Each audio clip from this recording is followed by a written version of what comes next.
नमस्कार, कार्यक्रम विश्व संवादमा स्वागत गर्दछु। म सचिता। विश्व संवादमा आज हामी शिक्षा क्षेत्रको विषयमा रहेर कुराकानी गर्नेछौँ। नेपालको अहिले वर्तमान शिक्षा हेर्ने हो भने अलिकति अन्योलता, अलिकति सङ्कट र त्यो सँगसँगै अब के कसरी यो शिक्षालाई अगाडि लाने भनेर चिन्ता, चासो र अन्योलता बढेको अवस्था छ। किनभने कोरोनाको कहरले जसरी शिक्षा क्षेत्र नराम्ररी प्रभावित बन्यो, त्यो सँगसँगै करिब 10 महिनासम्म अनलाइन शिक्षा पनि वैकल्पिक शिक्षाको रूपमा अगाडि हामीले सार्यौँ, तर त्यो दीर्घकालीन समाधान भने होइन। यो चाहिँ शिक्षाविदहरूले पनि भनिरहनु भएको अवस्था छ। अभिभावक विद्यार्थीले पनि अनलाइनसँग हामी जोडिन सकेनौँ, अनलाइनमा सबै विद्यार्थीको पहुँच पुगेन भनेर एकातर्फ गुनासो पनि आइरहेको अवस्था हो। यो परिस्थितिमा कतिपयले अनलाइनबाट परीक्षा लिनुभयो, अनलाइनबाट पठन पाठन पनि गर्नुभयो भने अहिलेको अवस्थामा जुन सरकारले माघबाट चाहिँ सबै विद्यालय खोल्नुपर्छ भनेर निर्देशन दिइसकेको समय पनि हो, यसका आधारमा यति बेला नेपालका विद्यालयहरू धेरैभन्दा धेरै खुलिसकेको अवस्था छन् भने केही विद्यालयहरू सङ्कटमा परेका छन्। बन्द गर्ने हो कि विद्यालयको भाडा कसरी तिर्ने, यो निजीका कुरा भए सामुदायिक सार्वजनिक विद्यालयहरूको पनि उस्तै समस्या छ। यो अहिले वर्तमान शिक्षाको अवस्था, यो वर्तमान शिक्षा पद्धति छ नि के कसरी अगाडि बढिरहेको छ, अहिले वर्तमान शिक्षा हामीले दिइरहेका छौँ त्यो कतिको ठिक छ, कतिको बेठिक छ, अबको शिक्षा अभ्यास कस्तो हुनुपर्छ, यो विषयमा आज हामी चर्चा परिचर्चा गर्नेछौँ। यो विषयमा परिचर्चा गर्नको लागि हामीले करिब 28 वर्षदेखि शिक्षा क्षेत्रमा उहाँले आफ्नो अनुभव साटिसक्नु भएको छ। शिक्षा क्षेत्रलाई परिवर्तन गर्नको लागि, रूपान्तरण गर्नको लागि र शिक्षालाई गुणस्तर र आम मानिससँग पहुँच पुर्याउनको लागि उहाँहरूले एउटा ठुलो भूमिका खेल्नु भएको छ। त्यस्तो व्यक्तिसँग आज हामीले कार्यक्रम विश्व संवादमा संवाद गर्दैछौँ। उहाँ हुनुहुन्छ यादव प्रसाद शर्मा। उहाँ शिक्षा कर्मचारी पनि हुनुहुन्छ र सँगसँगै उहाँ नेपाल राष्ट्रिय अभिभावक सङ्घको अध्यक्ष पनि हुनुहुन्छ। यो नेपाल राष्ट्रिय अभिभावक सङ्घ भनेको कस्तो खालको सङ्घ हो, यसले अभिभावकको पक्षमा, विद्यार्थीको पक्षमा के कस्तो काम गर्छ र गर्दै आइरहेको छ, यसको उद्देश्यको पाटो पनि म आज केलाउँछु। र सँगसँगै शिक्षाकर्मीहरू जुन कि वर्षौँ लामो समयदेखि शिक्षा क्षेत्रमा शिक्षालाई आफ्नो पेसा, आफ्नो एउटा भनौँ न रोजगारको पाटो बनाउनु भएको छ, ती शिक्षाकर्मीहरूको यो शिक्षण पेसा कुन अवस्थामा छ? विकास भएको छ त? शिक्षाकर्मीले सहज रूपमा तलब पाएका छन् त? शिक्षाकर्मीको वृत्ति विकास लगायतका विषयमा पनि आज म कुराकानी गर्नेछु। र मैले अघि नै नाम भनिसकेको छु, आज हामीसँग त्यस्तो व्यक्ति हुनुहुन्छ यादव प्रसाद शर्मा। सर, स्वागत छ। हजुर, नमस्कार। आराम हुनुहुन्छ सर? आराम छु। दिनचर्या कसरी बिताउँदै हुनुहुन्छ? दिनचर्या अहिले त खास केही छैन, यसै सामान्य। हजुर, विशेष केही काम गरिएको छैन।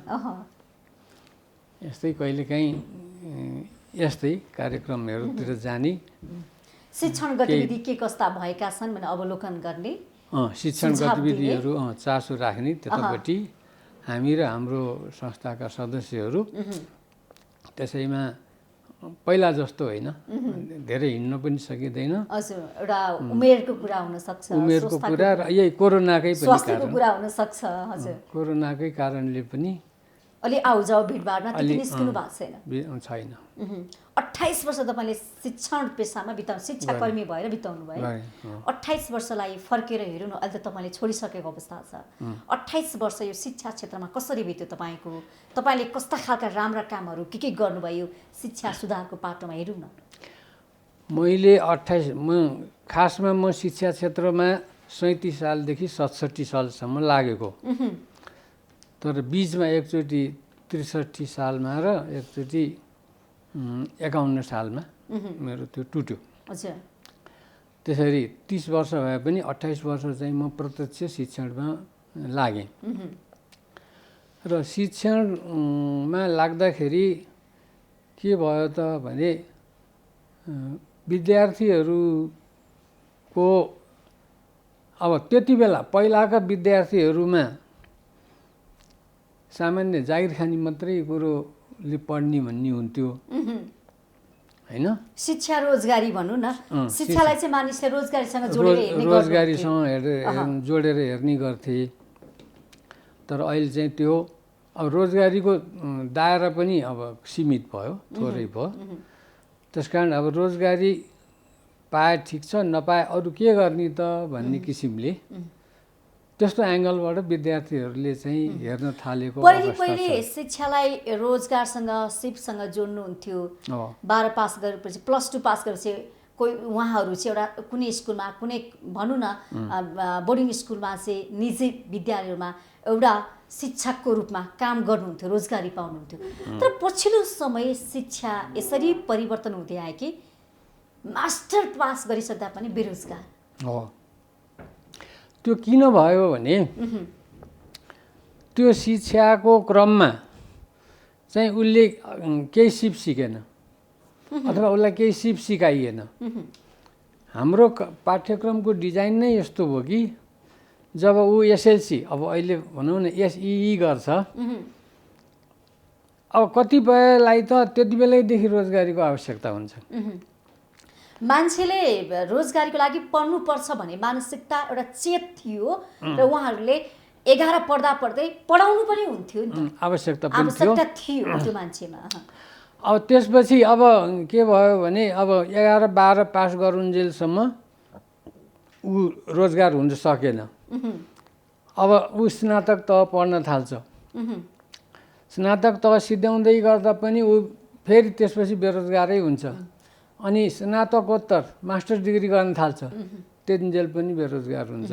अनि त्यसपछि अब बाध्य भएर घरको दराजमा सर्टिफिकेट राखेर ऋण काटेर विदेश जानु पर्यो, जानुपर्ने बाध्यता सिर्जना भयो। पहिलेको के शैक्षिक जनशक्ति कम भएर रोजगारी सहज रूपमा पाएको हो अथवा अहिलेको परिस्थितिलाई हेर्ने हो भने त सहज रूपमा पनि रोजगार नपाएको अवस्था छ? पहिले के थियो, जनशक्ति कम थियो शिक्षा क्षेत्रमा, जनशक्ति कम थियो, भ्याकेन्सी अलि बढी थियो, दरबन्दीहरू चाहिँ अलि बढी खुल्दै गयो त। 37 सालपछि यो निजी क्षेत्रले विद्यालय चलाउन थाले, कलेज चलाउन थाले।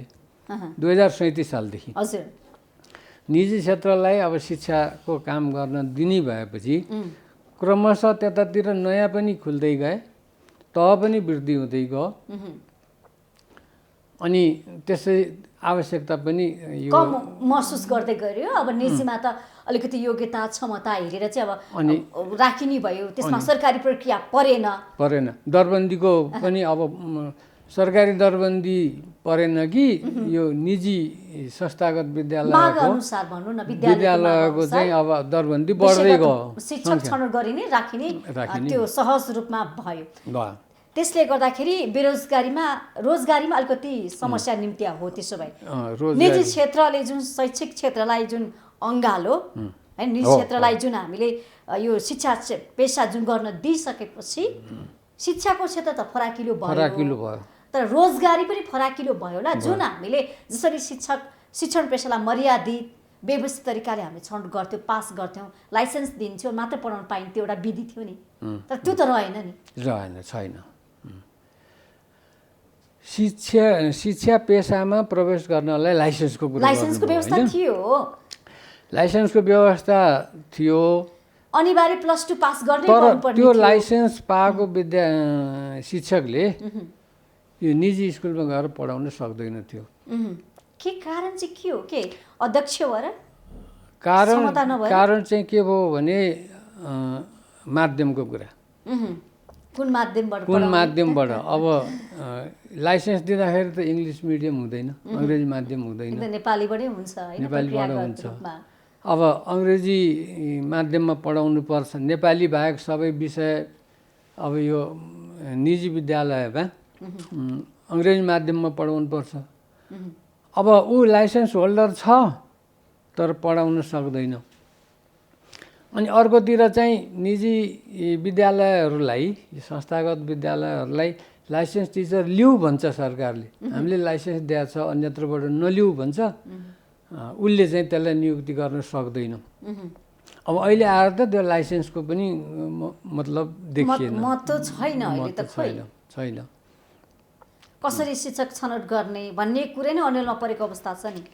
दरबन्दीमा पनि दरबन्दी अनुसार शिक्षक छन् र अहिले त्यही पनि दिन सकेका छैन नि। कहाँ हुनु, दरबन्दी त धेरै खाली छ नि, हैन? धेरै नै खाली छ। कारण चाहिँ के हो के यो अभ्यास हामीले नगरे हो? कारण चाहिँ सरकारले शिक्षक नियुक्ति गर्नै सक्दैन। किन सरकारले किन सकेन? किन सकेन? 2052 सालमा 52 सालमा शिक्षक नियुक्तिको लागि विज्ञापन भएर परीक्षा लिएको। ती शिक्षकहरूको नियुक्ति चाहिँ 62 सालमा भयो। 52 सालको 62 सालमा? 62 सालमा भयो। ओहो, यति लामो ग्याप। यति लामो ग्याप के प्राविधिक कारणले रोकिएको हो कि राजनीतिक प्रभाव? राजनीतिक प्रभावी हो शिक्षामा, पहिलेदेखि नै थियो? पहिलेदेखि नै थियो। पहिलादेखि भन्नाले अब यही भनौँ न, अब हुन त पञ्चायत फालेपछि प्रजातन्त्र आयो भनेपछि धेरै कुरा राम्रो भयो भनेर दाबी गरिन्छ। तर त्यसको चाहिँ शिक्षा क्षेत्रमा त्यहाँदेखि नै चाहिँ नराम्रो असर पर्न थाल्यो। 62-63 सालको जुन होइन, 48 सालको कुरा गर्दैछु। 48 साल अगाडिको कुरा गर्दै हुनुहुन्छ? 48 सालको कुरा गर्दैछु। हजुर। त्यो बेलादेखि नै शिक्षक भर्ना सम्बन्धमा चाहिँ विकृति सुरु भयो। के थिए त्यो पहिलो विकृति के थिए शिक्षाको क्षेत्रमा? विकृति शिक्षाको क्षेत्रमा के थियो भने शिक्षकहरूको सङ्घ खुल्यो, सङ्गठनहरू खुल्यो। राजनैतिक आधारमा चाहिँ त्यो विभाजन हुन थाल्यो। एउटै शिक्षक सङ्घ थियो, नेपाल शिक्षक सङ्गठन भन्ने। जब चाहिँ हामीले राम्रो व्यवस्था डेमोक्रेसी ल्यायौँ भन्यौँ, त्यसपछि के भयो, ती दलीय आधारमा ती सङ्गठनहरू फुट्न थाले। दलीय जुन उद्देश्यको साथले नेपाल शिक्षक सङ्गठन खोलिएको थियो, त्यसले त आफ्नो उद्देश्यमा त अब टेक्न त सकेन। दलीय आधारमा चाहिँ त्यहाँ विभाजनको सङ्घारमा पुग्यो, विभाजन भयो। र 48 सालमा एउटा ठुलो आन्दोलन भयो शिक्षकहरूको। र अब त्यसपछि मुद्दा के थियो शिक्षकहरूको? जस्तो 2048 सालमा ठुलो आन्दोलन गर्नु पर्यो। पेशागत हक हित नै हो। पेशागत हक हितकै लागि थियो नि, हैन? आफ्नो स्थायित्वको लागि, नियुक्ति पत्रको लागि, हैन, बिदा बिमा आदि सुविधाको लागि, हजुर, तलब वृद्धिको लागि, विकासको लागि, हजुर, तिनीहरूकै लागि थियो। तर के भइदियो, राजनीतिक दलको आधारमा विभाजन भइदियो र दलै पिछेका सङ्गठनहरू बन्न थाले। अहिले आजको दिनसम्म हेर्ने हो भने पनि त छन् नि, हैन? त्यहीँदेखि सुरु भयो। अब भयो के भने त्यसपछि अब आफ्नो राजनीतिक दलको समर्थक अथवा कार्यकर्तालाई शिक्षकमा भर्ती गर्न थालियो, अरू केही पनि नहेरिकन, हैन? तर भर्ती गर्ने पनि एउटा प्रक्रिया हुन्थ्यो, हैन? 48 सालतिर चाहिँ के भयो भने त्योभन्दा अगाडि नियुक्ति भएका शिक्षकहरू स्वतः स्थायी भए, बिना कुनै तिनीहरूको योग्यताको परीक्षण तिनीहरू स्थायी भए एकपटकलाई भनेर। अब विडम्बना कस्तो भयो भने जो त्यति बेला स्थायी भए उसको नोकरी अवधि 12 वर्ष पुगुन्जेल, 62 साल हुन्जेलसम्म अर्कोको जाँच दिएको, परीक्षा दिएको, रिजल्ट भएर नियुक्ति पत्र पाएको थिएन। एउटाले 12 वर्ष स्थायी सेवा अवधि पुरा गरिसक्यो, अर्कोको 62 सालसम्म त्यो नियुक्ति पत्र हात परेको छैन। भने त्यतिखेर बेरोजगार भएर बस्नु पर्यो शिक्षा, हैन? पढाइ पनि राखेका छन्, तर कसरी पढाएछन् भने कोही करारमा, कोही अस्थायी, त्यसो भएर बस्नु पर्यो। शिक्षकहरूको पेशागत हक हितको कुरा चाहिँ हुन सकेन। त्यो मुद्दा त्यतिखेरदेखि उठिरहेको, त्यतिखेरदेखि उठिराख्यो। अब त्यति बेलाका मन्त्रीहरू कोर्टको खल्तीमा दरबन्दी लिएर हिँड्थे, जसलाई जहाँ मन लाग्यो त्यहीँ भर्ती गरिदिने, त्यो दरबन्दी त्यहीँ सारिदिने।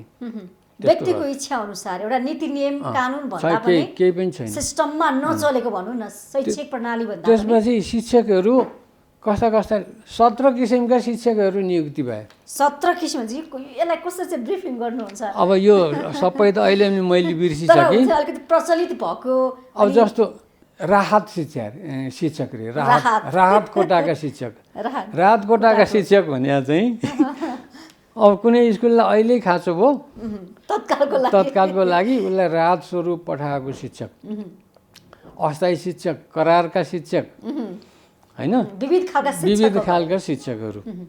त त्यस्ता किसिम किसिमका शिक्षकहरू, भिन्न भिन्न पारिश्रमिक र सेवा सुविधा उपभोग गर्ने शिक्षकहरू त्यस्ता भए। त्यसरी चाहिँ शिक्षा 17 किसिमका शिक्षकहरूले पढाउने शिक्षा एउटै हुन्थ्यो त? एउटै किसिमको हुन्छ त? शिक्षामा त एकरूपता कुरा गर्छौँ, हामी समानता कुरा गर्छौँ। पाठ्यक्रम एउटै हो, पढाउने शैली फरक होला। पढाउने एउटै हुन सक्छ। कहीँ पढाउँथे, कहीँ पढाउँदैनथे, कहीँ राजनीतिक काममा हिँडेर, दलको काममा हिँडेर गर्थे। तर यहाँले 2048 साललाई जसरी केलाउनु भने, जुन 37 सालदेखि एउटा नेपाल शिक्षक सङ्गठन स्थापना भयो, जुन पेसागत शिक्षकको हकितको लागि भनेर तपाईँले कुरा गरिरहँदाखेरि 2048 सालमा ठुलो आन्दोलन भयो शिक्षकहरूको लागि, उहाँहरूको मुद्दाको लागि भनिरहेको अवस्थामा त्यहीँबाट पनि शिक्षा क्षेत्रमा राजनीति हस्तक्षेप देखियो नि। हो, त्यहीँबाट सुरु भयो। आजको दिनसम्म हेर्ने हो भने एउटा सानो प्रारम्भिक विद्यालयदेखि बाल विकासदेखि लिएर एउटा विश्वविद्यालयसम्मको स्थिति हेर्ने हो भने राजनीतिक हस्तक्षेप चरम देखिन्छ नि। हो त, त्यसैले हो शिक्षा क्षेत्र तहस नहस भएको यो अवस्थामा पुग्यो। अब मन्दिर भन्छन् होइन शिक्षा क्षेत्रलाई, मन्दिर जस्तो हामीले मान्न सकेका छौँ हाम्रो व्यवहारमा? छैन। के छ अब त शिक्षण क्षेत्रलाई हेर्ने दृष्टिकोण कस्तो छ भन्नुहोस् न। यसो हो, अब हाम्रो बेलाको शिक्षा विद्यालय मन्दिरै हो। त्यही भएर हामी अहिले हामी शिक्षकलाई गुरु भन्छौँ। बाउको हैसियतमा राखेर हाम्रो आदर त्यस्तै हुन्थ्यो। शिक्षकको माया हामीप्रति त्यस्तै हुन्थ्यो। उहाँहरू कुनै व्यापारीकरणमा हुनुहुन्थेन, होइन। सेवा सद्भाव माया यो त्यो दुवैतिर दिनुहुन्थ्यो नि त। शिक्षामा संस्कार थियो, त्यो दुईतर्फी नै थियो, विद्यार्थीको शिक्षकप्रति, शिक्षकको विद्यार्थीप्रति। अब हामी विद्यार्थी छँदाखेरि मानिलिउँ, अब यो विजय मेमोरियलको पर्खालमा बसेर कोही केटो चुरोट खाइरहेछ भने विद्यार्थी होइन, कोही पनि केटो र शिक्षक आयो भने त्यो त्यहाँबाट भाग्थ्यो। त्यो डर, त्यो त्रास, त्यो थियो, होइन, रेस्पेक्ट, शिक्षक हो भनेर। अब त्यस्तो देखेको मैले पछि शिक्षकले चुरोट खाँदै आउँदाखेरि विद्यार्थीले त्यही चुरोट लिएर सल्काएर खाएको देखियो, होइन। यसलाई विकृति भन्ने कि संस्कृति भन्ने होइन। अब त्यो तपाईँले मन्दिरको कुरो गर्नुभयो नि। अब पछिल्लो चरणमा आएर त्यो मन्दिर भएन।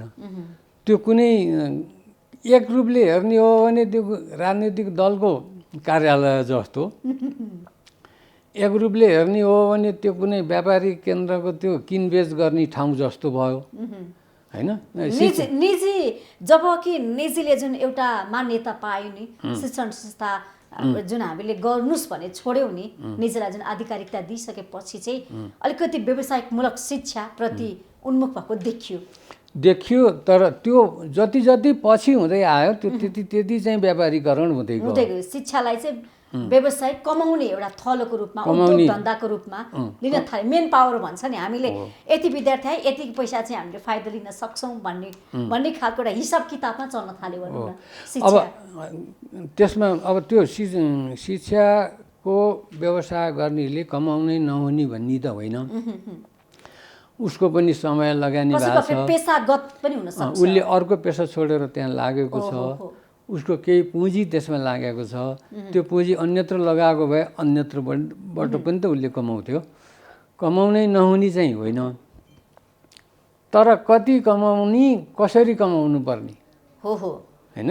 अब अहिले हेर्नुहोस् कि कतिपय विद्यालयहरूले बोर्डिङ चलाएका छन् र त्यो बोर्डिङमा अब उसले त्यस्ता स्कुलहरूले शिक्षा मात्रै बेचेका छैन, त्यहाँ उसले एउटा यातायात व्यवसाय भएको छ, 100औं वर्ष राख्छ र उसले त्यो यातायात व्यवसाय चलाएको जस्तो त्यहाँ त्यसको फी लिन्छ, बसको फी लिन्छ र त्यो बसबाट पनि नाफा हुन्छ।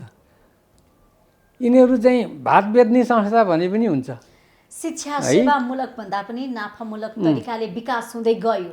यिनीहरू होटल भने हुन्छ, किनभने उनीहरू बिहान दिउँसो बेलुका त्यहाँ खुवाउँछन्, त्यसबाट पनि यहाँसँग मैले कुरा गरिरहँदाखेरि मेरो बुझाइमा कति सही कति गलत पनि हुन सक्ला होइन, यहाँले अर्थाइदिनु हुन्छ होला। जस्तो जब कि हामीले शिक्षालाई निजीकरणतिर पनि लग्यौँ नि, तबदेखि शिक्षा व्यवसायीकरण सँगसँगै व्यापारीकरण भएको हो। पहिलो अवस्थामा होइन, त्यो पनि फेरि पछिल्लो अवस्थामा हो। पछिल्लो अवस्था कति सालदेखि हो? त्यही हामीले एउटा चाहिँ 48 सालदेखि भनौँ या 37 सालदेखि भनौँ, 48 लिनुपर्छ, 48 देखि नै मान्नुपर्छ। किनभने अब धेरै जसो शिक्षामा लागेकाहरू राजनीतिमा आउन थाले र राजनीतिमा लागेकाहरू फेरि शिक्षामा आउन थाले होइन, उनीहरूको हो परिपूरक जस्तो देखियो, परिपूरक जस्तो भयो, एक अर्काको नङ्ग्रोमा जस्तो सम्बन्ध देखियो, त्यस्तो भयो। तर राजनीतिले शिक्षा क्षेत्रमा टेवा पनि पुर्याएको छ नि, सकारात्मक कुराहरू पनि हामीले हेर्न सक्छौँ। राजनीतिले त्यो नेतृत्व पक्षले शिक्षामा विकास गर्नुपर्छ, विद्यालय हरेक ठाउँमा खोलिनुपर्छ। पहिले भनौँ न थोरै ठाउँमा मात्रै विद्यालयहरू थिए होइन, मान्छेले पढ्नको लागि पनि 1 घन्टा लगाएर जानु पर्थ्यो, त्यो समस्या थियो होइन। जब एउटा राजनीतिक दलले ठाउँ ठाउँमा विद्यालय खोले, एउटा सुविधा दिनको लागि, उहाँले आफ्नो गाउँको विकासको लागि, आफ्नो टोलको विकासको लागि, त्यो पनि त एउटा राम्रो पाटोहरू पनि हामीले केलाउन सक्छौँ। सरकारी भन्नुभयो कि निजी क्षेत्रको? मैले सरकारी पनि भने, निजी क्षेत्रबाट पनि टेवा त पुगेको छ नि, त्यो विकास त भएको छ नि त नेतृत्व पक्षले छ। अब सरकारीमा चाहिँ के भयो भनेदेखि भोट लिनको लागि तपाईँले भने जस्तो यो दुर्गम भयो, विद्यार्थी टाढासम्म जानु पर्यो, त्यस कारणले यो स्कुल खोल्नुपर्छ भन्ने त त्यो सकारात्मक राम्रो कुरो भयो। तर उसले बोल्छ त्यहाँ चुनावमा, त्यो घोषणापत्रमा हाल्छ सबै निजी यो चाहिँ सबै विद्यालय सरकारी शिक्षा चाहिँ निःशुल्क भनेर, एकातिर निःशुल्क भन्छ, त्यसले आर्थिक दायित्व कति बढाउँछ भन्ने थाहा छैन। अर्कोतिर उसले चाहिँ के गर्छ भनेदेखि यहाँ मैले जितेँ भने म यहाँ स्कुल खोल्छु भन्छ। अब जितेपछि उसलाई चाहिँ त्यहाँ स्कुल खोल्नुपर्ने बाध्यता भयो होइन। अब सरकारले कति पैसा दिन्छ, कति शिक्षक दिन्छ, कति विद्यार्थी हुन्छन्, त्यो केही थाहा छैन।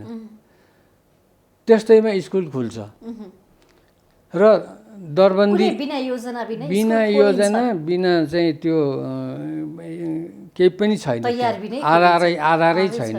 स्कुल खुल्यो, स्कुल खुलेपछि सरकारले एउटा दुईटा दरबन्दी दिन्छ होइन। अनिखेरि त्यहाँ कोही चाहिँ अब निजी स्रोतका शिक्षक भन्ने छ, फेरि एउटा निजी स्रोतका, त्यहाँ पैसा उठाएर चन्दा उठाएर त्यो शिक्षकलाई कक्षा 6बाट त पैसा उठाउने गरेको थियो त, त्यति मन्थली हिसाब गरेर हो होइन। त्यस अनुसार उसले चाहिँ त्यहाँ तलब खान्छ। सँगै पढाउने शिक्षक सरकारी दरबन्दीमा आएकोले भन्दा आधा भन्दा पनि कममा निजी स्रोतका शिक्षकले चाहिँ त्यहाँ पढाइराखेका हुन्छ होइन। र अब त्यसरी खुल्या हुन्छ कि तपाईँले चाहिँ त्यसरी खुल्यो भन्नुभयो नि, राम्रो भयो भन्नुभयो नि। अब निजी स्कुल खोलिसकेपछि शिक्षामा सबैले एक त रोजगारी पाए, अर्कोतर्फ सबै शिक्षामा सबैको पहुँच पुग्यो भन्ने कुरा हो। तर अहिले पछिल्लो समय हेर्ने हो भने निजीले हुने खानेको लागि मात्रै विद्यालय खोल्या हो कि जस्तो पनि देखियो नि त, पैसा हुनेको लागि मात्रै वर्ग विभाजन गरेको जस्तो पनि देखियो। सबै वर्गको लागि छ, सबै वर्गको लागि छ पैसा। अब पैसा हुनेले दार्जिलिङ लैजाने, खरसाङ दार्जिलिङ कालिम्पोङ लान्थे, उतातिर देहरादुन सिमला लान्थे नि, बेङ्गलोर लान्थे। त त्यो पैसा हुने वर्गको लागि चाहिँ नेपालको शिक्षाले त्यो विद्यार्थी, त्यहाँ जाने विद्यार्थीहरू आदि घट्यो, सबै घटेन। आदिलाई त यहीँ भयो, रोक्यो भने न, आदि रोकियो, सबै रोकिएन। अहिले नै हामी दार्जिलिङ जाउँ, खरसाङ सिमला देहरादुन जाउँ, त्यहाँ नेपाली विद्यार्थीहरू प्रशस्तै भेटिन्छन्, आदि घट्यो। तर अब भन्न खोजेको के भनेदेखि निजी क्षेत्रले ठाउँ ठाउँमा स्कुल खोलिदिएर राम्रो त भएको छ, तर कुन कस्टमा भएको छ, कुन कस्टमा भएको छ भन्ने कुरा छ कि अब उसले शिक्षकलाई कति पैसा दिन्छ, रोजगारीको समस्या हल गरेका छ भनौँ भने पनि यहाँ त सार्वजनिक सरकारीकै शिक्षक हुनुहुन्छ होइन र? होइन तपाईँ त होइन निजीमा पनि तपाईँले अब गर्नुभयो, गरेँ। त्यो बेला कस्तो अनुभव रह्यो तपाईँको? मेरो अनुभव त यसो भयो, एउटा सामुदायिक क्याम्पस थियो हेटौडामा, मकवानपुर क्याम्पस। त्यसको संस्थापक शिक्षक 7 जना मध्येको एउटा हुँ। अरू संस्थापकहरू त अब राजनीतिक दलका थिए, त्यति बेला पञ्चायतका प्रधान पञ्चहरू र सरकारी स्कुलका शिक्षकहरू थिए। अञ्चलाधीशको अध्यक्षमा क्याम्पस गठन भएको थियो। त्यसमा म 51 सालसम्म रहेँ। त्यहाँ रहँदाखेरि कस्तो भयो भने त्यही सरकारी स्कुल सरकारी कलेज जसरी चल्या छ त्यसै गरी मात्रै चल्यो। त्यसमा केही नयाँपन आएन, नयाँपन ल्याउन सकिएन। त्यहाँ ल्याउन खोज्दाखेरि त्यहाँ त्यति स्वीकार्य भएन, ग्राह्य भएन त्यो सुझाव। त्यहाँबाट म अलग भएर अर्को एउटा मैले कलेज खोलेँ, हेटौँडा स्कुल अफ म्यानेजमेन्ट भनेर।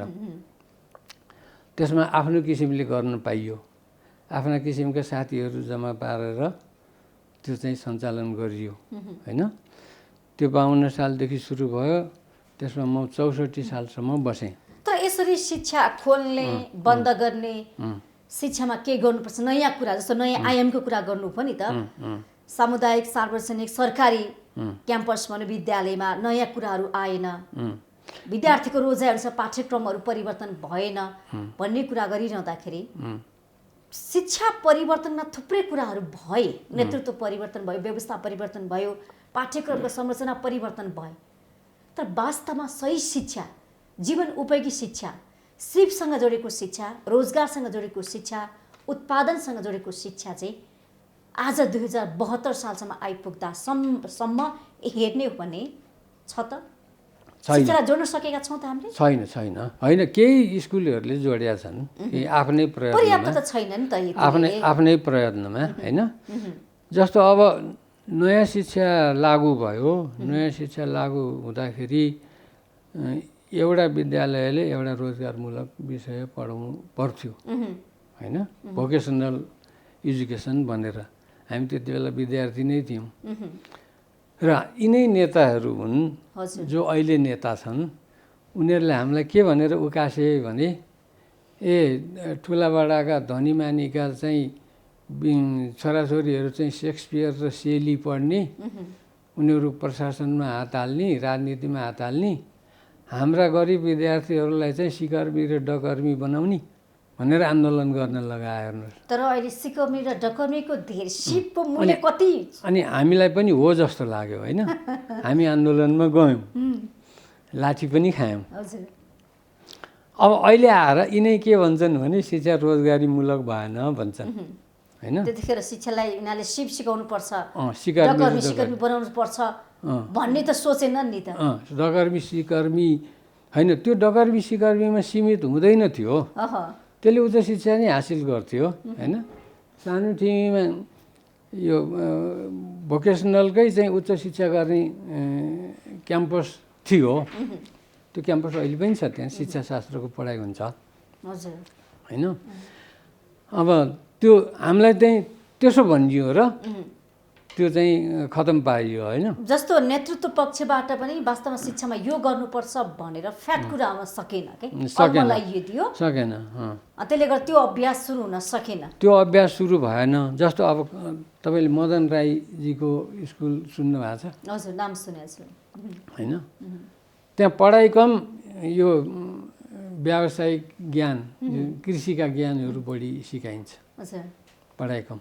त्यहाँबाट बाहिर निस्किएको विद्यार्थी ऊ पास त हुन्छ नै होइन, यो हाम्रो शैक्षिक प्रमाणपत्र त उसले लिन्छ नै। तर त्योभन्दा बढी उसले चाहिँ त्यो एउटा चाहिँ पेसा, एउटा व्यवसाय कसरी गर्ने, पेसा कसरी गर्ने, कृषि पेसामा लाग्दाखेरि के चाहिन्छ, के चाहिन्छ होइन, ज्ञानको कुरा हुन्छ, सिपको कुरा हुन सक्छ, सबै सिकेर बाहिर कामको कुरा हुन सक्छ। होइन सब सिकाइदिन्छ सब सिकाइदिन्छ र त्यो संसारको कुनै ठाउँमा गए पनि बेरोजगार हुँदैन त्यो त्यस्तो हो। अनि त्यस्ता विद्यालयहरू त्यस्ता कलेजहरू नेपालमा खुलेका छन् त? छन्, ठाउँ ठाउँमा छन् खुलेका रोजगारमूलक शिक्षा रोजगारमूलक शिक्षा, तर सीमित थोरै मात्रामा छन्। अब सिटिभिटीले पनि यो एसइई पछि प्राविधिक शिक्षा भनेर दिन्छ, तालिम दिन्छ, छन् नभए होइन, तर यसको विस्तार हुनु जरुरी छ। व्यवस्थित भएको छैन नि त, विस्तार पनि भएको छैन। केही समय आउँछ झालक झुलुक गर्छन् फेरि पलायन हुन्छ, यसले त खै त फराकिलो दायरा लिन सकेका छैन। शिक्षाको नाममा थुप्रै राम्रो राम्रो कार्यक्रमहरू आए तर कार्यान्वयन भएन, बिचैमा हराउँछन्। अब यो 10+2 पनि धेरै जसो 10+2 चाहिँ कस्तो भयो भने म्यानेजमेन्ट, यो एजुकेसन, ह्युमेनिटिज लिनेहरू विद्यार्थीहरूलाई उपयोगी भयो। त्यहाँ कुनै पनि सिप थिएन, तर विज्ञान विषयका अध्ययन हुने त्यस्ता 10+2 पनि आएन होइन। र सिटिभिटीमा चाहिँ के छ भने सिटिभिटीको विस्तार हुन सकेन। कसैले सिटिभिटीको त्यो लिन आयो, स्वीकृति लिन आयो, हामी नै पैसा हाल्छौँ, हामी नै लगाउँछौँ, हामी नै हाम्रो एउटा उद्यमको रूपमा चलाउँछौँ, लगानी गर्छौँ भन्दाखेरि पनि स्वीकृति सिटिभिटी पाउँदैन। कतिपय क्षेत्रमा त पूर्वाधार, त्योसँग रिलेटेड पूर्वाधार हुनुपर्छ, जस्तो नर्सिङको लागि मान्यता नपाएको, नर्सिङको लागि हस्पिटल चाहिन्छ। कलेज खोल्नेले हस्पिटल बनाउन सकेन भने उसले अर्को हस्पिटलमा लगेर प्र्याक्टिस गराउनु पर्यो होइन। त्यो पूर्वाधार चाहिने विषय विज्ञानको कुरा गर्ने हो भने त पूर्वाधार चाहिने विषयमा विस्तार गर्न सकेन, मैले माने होइन। अरू पूर्वाधार त्यस्तो हस्पिटलै चाहिने जस्तो नभएर सामान्य पूर्वाधारबाट हुने प्राविधिक सिप सिकाउन सकिने त्यस्तो शिक्षा विस्तार गर्न सकिन्थ्यो। त्यो अब अहिले आएर भएको छ, तर अहिले भएको पनि कसरी छ भने हेर्नु न। अब एसइईमा ग्रेड कम ल्याउनेले अनि प्राविधिक एसइई दिनु पाउने भन्ने छ क्या। त्यो प्राविधिक कस्तोलाई दिइयो भने जसले एसइई राम्रोसँग गर्न सकेन, ग्रेड राम्रो ल्याउन सकेन, उसको लागि भनेर चाहिँ ल्याइयो कि। हुन त अरू शिक्षामा यो परिवर्तन हो। यसरी फर्स्ट डिभिजन ल्याउनेले पनि त्यो प्राविधिक एसइई दिनु पाउँछ होइन, राम्रो अङ्क ल्याउनेले नि पाउँछ। तर त्यो त्यसरी आइयो कि त्यो यो चाहिँ अलि तल्लो स्तरको लागि भनेर त्यस्तो दिमागमा पर्ने गरी चाहिँ त्यो शिक्षा ल्याइयो कि है। अब शिक्षाको विकास हुन नसक्नको कारण, शिक्षकको विकास हुन नसक्नको कारण हेर्नु न अहिले पनि अहिले पनि हेर्नु शिक्षालयको विकास किन भएन भन्ने प्रश्न हो। एसईमा तल्लो ग्रेड लिएर आउनेलाई उच्च शिक्षामा कहाँ ढोका खोलेको छ भने शिक्षाशास्त्रमा होइन। जबकि शिक्षक भन्ने त एक्सलेन्ट हुनुपर्ने, सबै कुरामा ज्ञान भएको होइन, एकदम प्रतिभाशाली हुनुपर्ने नि शिक्षक त होइन। एसईमा सबभन्दा तल्लो ग्रेड ल्याउनेलाई ढोका खोल्ने हो त त्यो शिक्षाको। त्यो त बन्द गर्नुपर्ने जस्तो लाग्छ मलाई। शिक्षाशास्त्रको अध्ययन तल्लो ग्रेड ल्याउनेलाई बन्द गर्नुपर्नेमा त्यसैमा चाहिँ मात्रै खोल्या छ, अरू क्वालिटीको कुरा गर्नुभयो यहाँले, क्वालिटीको शिक्षकहरू क्वालिटी भएन होइन। अब त्यसलाई म्यानेजमेन्टमा हालिदिएको भए ल एकै सालमा पास गर्दैन थियो, 2 साल 3 सालमा पास गर्थ्यो, ऊ जस्तो किसिमको चाहिँ नि ऊ व्यवसाय गर्न सक्ने हुन्थ्यो। जस्तो मानौँ न सर, मैले यहाँलाई रोकेँ, यहाँले भनौँ न शिक्षा क्षेत्रमा लामो अनुभव छ। 2037 सालभन्दा अगाडिको शिक्षा, 2037 साल पछिको शिक्षामा चाहिँ के फरक पाउनु भएको छ? के छ फरक? धेरै फरक छ नि। 37 सालभन्दा अगाडिको शिक्षालाई पनि 2 किसिमले हेर्नु पर्यो। एउटा नयाँ शिक्षा योजना लागेपछिको, एउटा नयाँ शिक्षा योजना लागु हुनु अगाडिको, अर्थात् 28 साल अगाडिको। 28 सालपछि नयाँ शिक्षा योजना लागू भयो। हजुर। त्यति बेला ट्रस्ट खोलेर स्कुलहरू खोल्ने होइन, एउटा अहिले ट्रस्टलाई गुठीको नाम दिएको छ, गुठीबाट स्कुलहरू खोल्ने। उदाहरणको लागि आदर्श विद्या मन्दिर, सिद्धार्थ वनस्थली, यो आनन्द कुटी होइन, बृहस्पति, त्यसरी पढाउँदा चाहिँ कसरी मूल्याङ्कन गरियो, कसरी पास त्यस्ता किसिमका। र अर्को चाहिँ अरू जसरी खुलेका थिए नि त्यसलाई सरकारले पुरै राष्ट्रियकरण गरिदियो होइन। आफ्नो परिवारले लगानी गरेको, परिवारका समेत मान्छे त्यहाँ म्यानेजमेन्टमा बसेका, त्यहाँ काम गर्न बसेका, यी सबैलाई चाहिँ राष्ट्रियकरण गरिदियो। र राष्ट्रियकरण गरेपछि के भयो, त्यो सरकारीकरण भयो। सरकारीकरण भएपछि उही शिक्षाको काम पनि सरकारीकरण भयो होइन, सरकारी जागिरी भयो। शिक्षकहरू के थिए, शिक्षक नभएर अब जागिरी भए। तपाईँ एउटा शिक्षक हुनुहुन्छ, शिक्षकमाथि बारम्बार प्रश्न उठ्ने गर्छ, योग्यता भएन, क्षमता भएन, दक्ष शिक्षकको अझै पनि अभाव छ भन्ने कुरा छ। के हो शिक्षकलाई त्यस्तो तालिमहरू छैन, विषयवस्तुप्रति ज्ञान भएका? अहिले शिक्षामा सबभन्दा बर्बाद भएको चाहिँ सामुदायिक विद्यालय हो। शिक्षकै कारण अथवा के? सामुदायिक विद्यालय सबभन्दा बर्बाद भएको, त्यसको शिक्षा हेर्नु न। शिक्षक पनि होला नि, त्यो पाटो जोडिन्छ होला। होइन, शिक्षक तालिम नपाएका शिक्षक सामुदायिक विद्यालयमा एउटा नि छैनन्। सबै तालिम प्राप्त सबै तालिम प्राप्त। अनि किन त सामुदायिक विद्यालय जस्तो कि सर भर्खर भर्ना भएकाहरू तिनीहरूले तालिम पाउन बाँकी होला। हजुर। नत्र तालिम नपाएका कोही पनि छैनन्। त तिनै तालिम प्राप्त शिक्षकले पढाएका कुरा विद्यार्थीले बुझ्दैनन्, जान्दैनन्। ती शिक्षकले पढाएको कुरा किन प्रभावकारी भएन? किन प्रभावकारी भएन भनेदेखि उनीहरूले जागिर खाए, शिक्षक बनेनन्, जागिर खाए, तलब खाए होइन। उनीहरूले पढाए पनि रोजगार भए, शिक्षक बनेनन्। उनीहरूले क्लासमा गएर अधिकांशले पढाउँदैनन्, पढाए पनि सिकाउँदैनन्। के पढाउनु र सिकाउनु अर्को कुरो हो। एकदमै पढ्नु र सिक्नु फरक कुरा हो नि त। हामीले सर धेरै कुरा पढ्न सक्छौँ, त्यो पढेको कुराबाट मान्छेले के सिक्यो भन्ने कुरा हो नि त। ज्ञान त त्यहाँ जोडिन्छ। सिकेको कुरालाई उसले व्यवहारमा कसरी उतार्ने, त्यो सिपमा जोडिन्छ। कुरा त्यो हो नि त। पढाउन पढाए, सिकाउँदा सिकाएनन् होइन। पुस्तकमा सबै कुराहरू उहाँले खरेर पढाइदिनु भयो। कतिपय त त्यो गएर त्यही पढेर सुनाइदिने। कतिपय शिक्षकहरू मैले देखेको छु, अधिकांश सामुदायिक विद्यालयका शिक्षक किताब लिएर जान्छ, लान बिर्से त्यही विद्यार्थी एउटा विद्यार्थीसँग मान्छ र ऊ त्यही खुर्र पढ्छ, पढेर सुनाउँछ विद्यार्थीलाई, ऊ बुझाउँदैन होइन। पढाउने कला कौशलमा पनि त्यति राम्रो छैन, उसले अलिकति रमाइलो ढङ्गले विद्यार्थीले कसरी बुझ्छन्।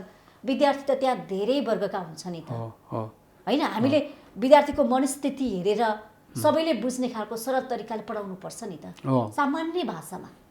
शिक्षक त त्यो हो नि त, शिक्षकले त बुझाउने हो। त्यो केही सीमित शिक्षकहरू बाहेक अरूले चाहिँ त्यसो गर्दैनन्। त्यसो किन गर्दैनन् भने नि, उसलाई त्यो गरेर फाइदा पनि छैन होइन, बेफाइदा पनि छैन। उसका बालबच्चाहरू जति बोर्डिङमा पढ्छन्, शिक्षामा स्वार्थ लुक्यो भन्नु न सर। यसरी अब हामीले त्यो धेरै ब्रिफिङ गर्दा समय नपुग्न सक्छ। हजुर हजुर। शिक्षामा शिक्षकहरूको पनि स्वार्थ देखियो, स्वार्थ कि उसलाई राजनीतिक संरक्षण छ 48 भन्दा पछि।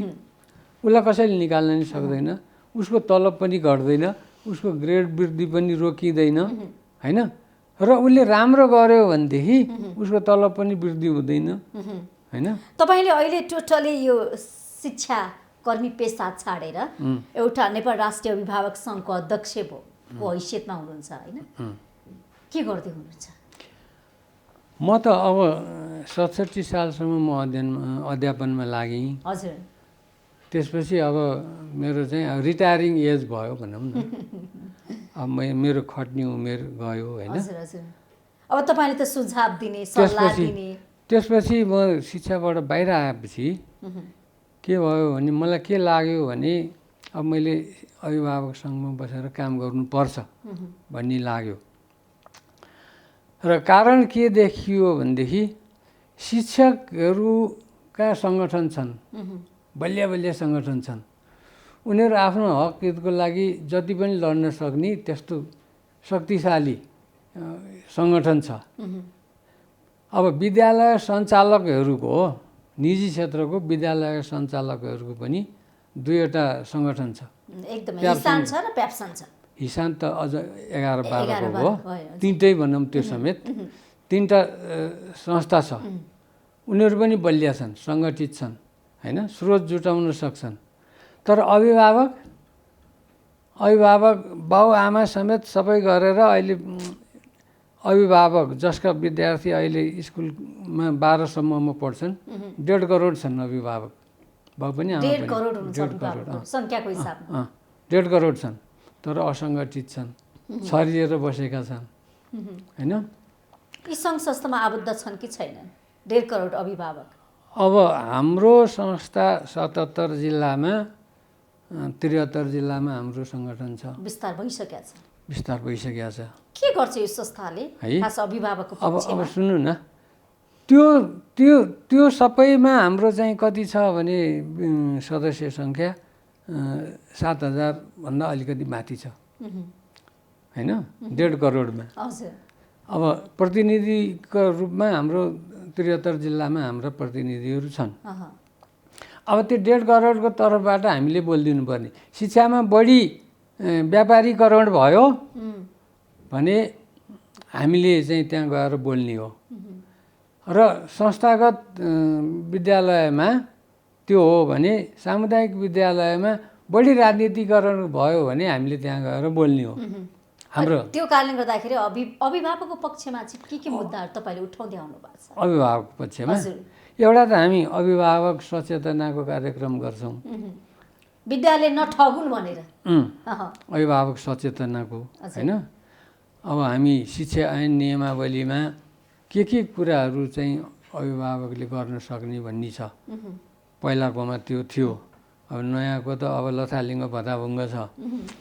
शिक्षकको यो के अरे क्वालिफिकेसन हेर्ने, गतिलो शिक्षकले पढाएको छ कि छैन, नियमित कक्षा हुन्छ कि हुन्न, फी कति लिन्छ, कुन शीर्षकमा लिन्छ, होइन, कुन शीर्षकमा कति लिन्छ र कति उसले खर्च गर्छ, जुन शीर्षकमा उठाएको छ त्यो शीर्षकमा कति खर्च गर्छ, होइन। यस्तै आर्थिक पक्ष, अनि पारदर्शिताको कुरा, शैक्षिक गतिविधिका कुराहरू, विद्यार्थीको अवस्था, अभिभावकको अवस्था, विद्यालयको अवस्था, सम्बन्धित कुराहरू पनि हुन सक्छ, कस्तो छ है। अब त्यो सँगसँगै अब हामीसँग शिक्षा पत्रकार समूह सञ्जालहरू छन्, उहाँहरूले गरेका कामहरू पनि हामी नोटिसमा लिन्छौँ, होइन। र त्यसबाट पनि हामीले चाहिँ सम्बन्धित निकायमा। तपाईँ यी सङ्घ संस्थाहरू खोलिन्छ नि अभिभावकको नाममा, विद्यार्थीको नाममा, विद्यालयको नाममा, अभिभावकको नाममा खोलिएका सङ्घ संस्थाहरूले सक्रियमा काम गर्न सकेनन्, मुद्दाहरू अझै पनि ओझेलमा छन्। जस्तो कि 48 सालदेखि तपाईँहरूले पेसागत शिक्षकको हकितको लागि आन्दोलन गर्नुभएको थियो। आजको दिनसम्म त उही आन्दोलन छ। शिक्षकको पेसा सुरक्षित छैन, हकितको लागि कसले बोलिदिने? कोरोनाले कैयौँ शिक्षकहरू बेरोजगार बने, रोजी गुम्यो, आकुल व्याकुल भए, असुरक्षित महसुस गरे, होइन, सुरक्षित भएको छैन नि। छैन। अब यो संस्थाले यस्ता खालका शिक्षा क्षेत्रमा देखिएका समस्याहरू, मैले शिक्षकको मात्र भन्दिनँ, विद्यार्थीको हुनसक्छ, विद्यालयको हुनसक्छ, अभिभावकको हुनसक्छ, शिक्षाको हरेक गतिविधि क्रियाकलापको पक्षमा वकालत गर्न सकेको छ? वकालत अब यो बिचमा चाहिँ के हो भने उपलब्धि केही छ त्यस्तो? उपलब्धि केही पनि छैन। तर 37 सालदेखि गठन भएको हो त यो। हाम्रो प्रयत्न चाहिँ भयो यो बिचमा। हजुर। जस्तो पहिला चैत वैशाखमा लकडाउन भयो, त्यो कति परसम्म जान्छ भन्ने थिएन। ओहो, एकदम। अनि त्यति बेलै शिक्षकहरू चाहिँ अब उनीहरूको रोजीरोटी गुम्यो, होइन। नगएपछि पैसा नि पाएनन्। एक चरण उनीहरू शिक्षकहरू आफूले काम गरेको संस्थामा तलबको लागि उनीहरू आग्रह गर्न गए होइन। हामीले उठाउन सकेका छैनौँ भने तिमीहरूलाई कहाँबाट दिने भनेर त्यहाँबाट दिइएन। के भयो भने चाहिँ हुनसक्छ त भनेर हामीले चाहिँ प्याप्सनसँग बैठक गऱ्यौँ। हामीलाई देखावटी मात्रै जस्तो भयो, जस्तो कि यहाँको सङ्घ संस्थासँग प्याप्सन प्याप्सन हिसान होइन, यिनीहरू त कस्तो भने कोरोना कहरमा यस्ता प्राकृतिक विपत्ति आउँदा पनि काम नगरेको होइन, वर्षौँदेखि मुद्दाहरू पनि खोइ हो। त्यही भएर मैले सङ्गठनको महत्त्व किन रह्यो त? त्यही भएर मैले व्यापारीकरणको कुरो गरेँ। हुन त यस्तो शब्द प्रयोग गर्न नपर्ने होइन, तर बाध्य भएर बोल्नुपर्छ। बाध्य भएर के भन्नु पर्यो भने उसका आउँछ भने मात्रै दिने। त उसले पैसा उठाउन सकेन भने नदिने कुरो चाहिँ जायज थिएन। किन थिएन भने जब उसले नाफा गरेको थियो त्यति बेला त शिक्षकलाई बोनस भनेर दिएको थिएन। कोरोनाको कहरमा के पनि समस्या आयो भने अनलाइनको नाममा भनौँ चमेना गृहको पैसा धरि उठाएको शुल्कको कुरामा होइन, त्यो पनि आयो समस्या। अर्को कुरा, यदि अभिभावकले विद्यालयलाई पैसा पठाउन सकेनन् भने विद्यार्थीले परीक्षा दिन पाउने। किसानले सरलाई देखाएको किसानले त्यो भन्नुभएको छ, मेरो छोराछोरीले परीक्षा दिन पाउँदैनन्, ओहो पैसा मैले पाइनँ भने, किनभने विद्यालयले यो भनेर मलाई नोटिस काटेको छ, पत्र काटेको छ भन्नुभयो। अनि यो त राजनीति हो नि त, यो त सबैतिर यो विद्यार्थी मार्न। अनि त्यो अभिभावक महासङ्घ कहाँ छ? यसले कहाँ कुरा गरे बोल्यो? यस्तो परिस्थिति आउन सक्छ अभिभावकलाई विद्यालयले यस्तो यस्तो व्यवहारमा, यस्तो पेन्डेमिकको बेलामा यस्तो गर्न पाउँदैन हो भनेर चेतना त जसलाई चाहिँ परीक्षाबाट वञ्चित गरियो हजुर त्यहाँ हामी हस्तक्षेप गर्न गएका छौँ हजुर होइन। त्यहाँ गएका छौँ। जस्तो अब तपाईँहरूलाई थाहै छ बौद्धका स्कुलको बौद्धमा धेरै एउटा उनी भयो होइन, त्यस्तै भयो, शिक्षाको नाममा चरम भयो होइन।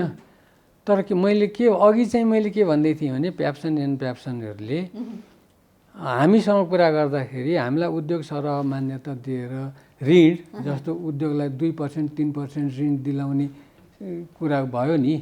हामीले उद्योग मन्त्रीलाई नि गएर भन्यौँ, तत्कालीन उद्योग मन्त्रीलाई, त्यस्तो सिफारिस गरिदेऊ न, त्यस्तो ऋण भयो भने हामी चाहिँ टिक्न सक्छौँ, बाँध्न सक्छौँ भनेका छन् निजी विद्यालयले। त्यस्तो गरिदेऊ न भन्दा सरकार उता त्यो गरिदिएन। कोरोनाको सङ्कटमा छन्, कोरोनाको सङ्कटको बेलामा प्रभाव छ।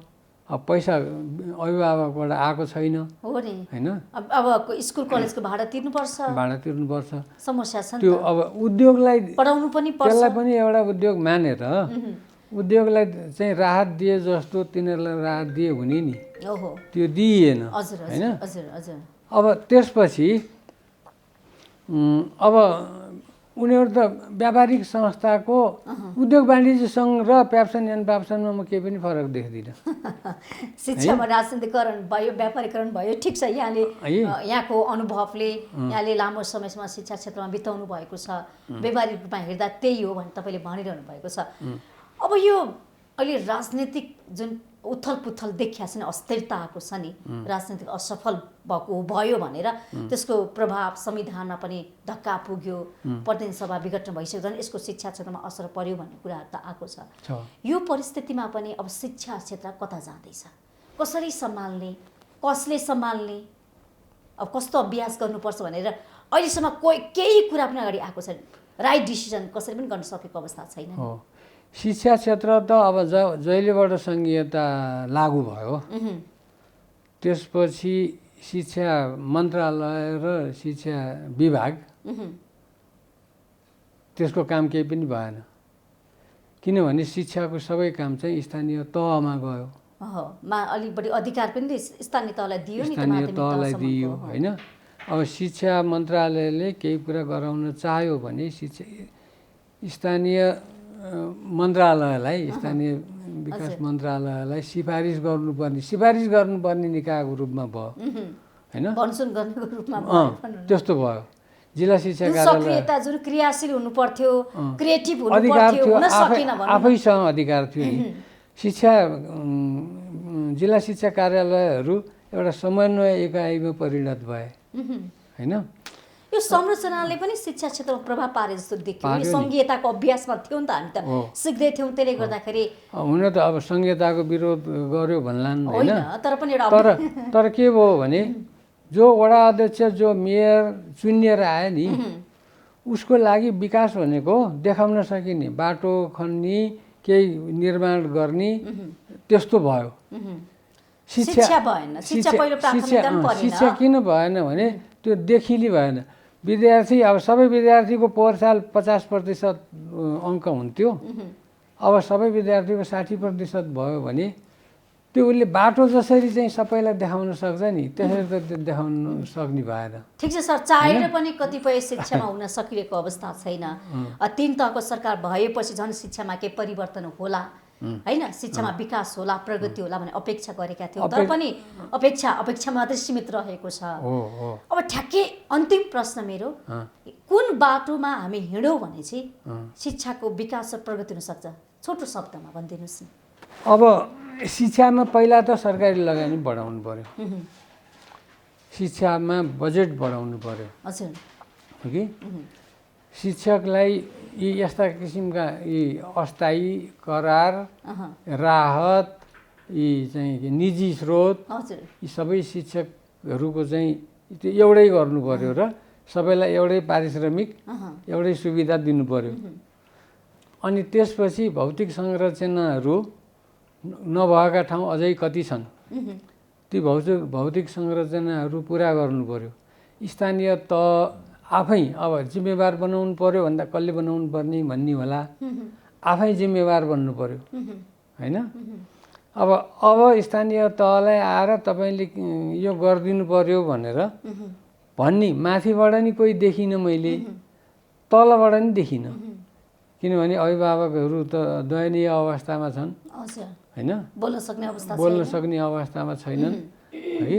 अब यो अहिले राजनीतिक विभाजनको अब यहाँ विभाजनको कुरो छ, एउटा ठुलो दल विभाजनको सङ्घारमा छ। अब त्यहाँ त्यो स्कुलमा पनि विद्यालय व्यवस्थापन समितिमा पनि त्यस्तै होला।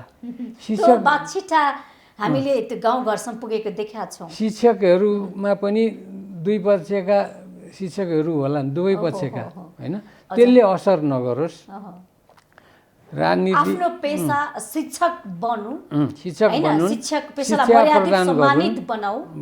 अब अहिले जसरी चाहिँ हाम्रो स्थानीय तह बनेको छ त्यहाँ पनि त्यो निर्वाचित सङ्ख्या पनि त्यसै गरी पहिला जसरी चुनाव लडेका थिए एकीकरण भए, अब फरक हुँदाखेरि त्यहाँ पनि एउटाले अर्कोलाई असफल पार्ने ठिक छ, यो समस्या त हामीले आँखा अगाडि देखेका छौँ। त्यसबाट बच्यो भने शिक्षा राम्रो हुन सक्छ, सबै हुन सक्छ। हस् सर, समयको लागि यहाँलाई धेरै धेरै धन्यवाद। हस् धन्यवाद। हजुर, आज कार्यक्रम विशेष संवादमा हामीले एकजना शिक्षाकर्मी र सँगसँगै उहाँ नेपाल राष्ट्रिय अभिभावक सङ्घका अध्यक्ष हुनुहुन्थ्यो यादव प्रसाद शर्मासँग उहाँले जुन पहिलेका शिक्षा र अहिलेको शिक्षा र शिक्षकहरूको समस्या, समग्र नेपालको शिक्षा प्रणाली लगायतका विषयमा रहेर उहाँसँग हामीले विशेष संवाद गऱ्यौँ र विशेष संवादबाट म सचिता पनि बिदा हुन्छु। बिजनेस प्लस टेलिभिजन हेर्दै गर्नुहोला। नमस्ते।